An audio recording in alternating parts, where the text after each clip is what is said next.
Namaste, my name is Sanat Kumar. Welcome back to the Manana Podcast. Manana is a Sanskrit word that means reflection or contemplation. In this podcast, I'll be sharing my deep, insightful reflections for you to contemplate and hence live a life of fulfillment. I hope you find great value in today's episode. I know this whole thing about setting a New Year's resolution has turned out to be a poor joke to many, and it's probably because you set a too ambitious goal, if that's even a real thing, or it was just because you didn't want it that badly. If you introspect deeply, you'll have to admit that the latter seems to be the case for almost all of us. That's where the role of setting an intent comes in. Whenever I say intent, just assume I said very strong as a prefix to it. Let that prime your brain that way. Because intent is that way, it is strong. Once you set an intent, that's it, it is done. If you failed after setting an intent, it is most likely that it was not an intent to begin with. Unless your intent was such a difficult task, which is mostly not the case. In the episode Scrap Your Book, I talked about considering discarding your past and envisioning an ideal future. And I also suggest you listen to the previous episode, Intentional Living, where we saw the importance of setting an intent.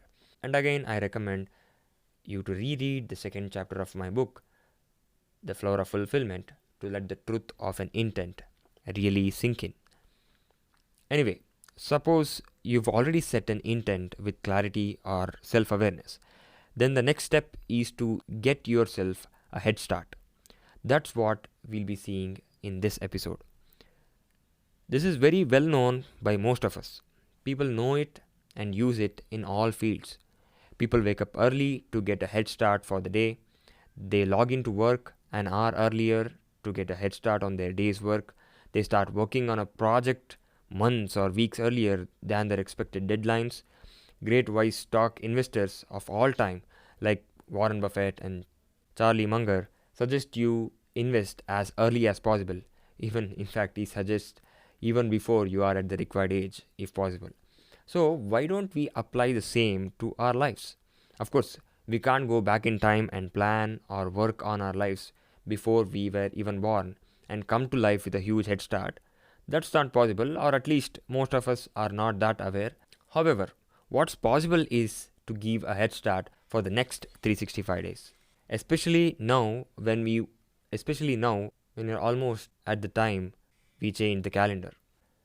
To be honest, I'm the kind of person who is looking for any unique date that happens yearly so that I can convert it as an opportunity to encash the power of the compound effect by building a habit around the intended aspect of my life. So it doesn't matter what dates or seasons you choose to work. Of course, it's not just me. Every spiritual seeker or every person who's trying to transform himself in general is trying to and are evolving constantly on a daily, weekly, and yearly basis. Getting a head start is something that really helps if you are such a person. It's simply to start working towards whatever the ideal life you've imagined and set clear intent of it before you are expected to show it to the world. Or you can say before you expect yourself to do it. So why not just do that now? Why not work on that project you had planned for January? I believe this episode pushes you to take actions that make your life great for the coming year. I hope you received excellent value in today's episode. To know more, head over to sanatkumarnabi.com, and if you haven't already, check out my book, The Flower of Fulfillment. Thank you for listening, and I wish you have a great day.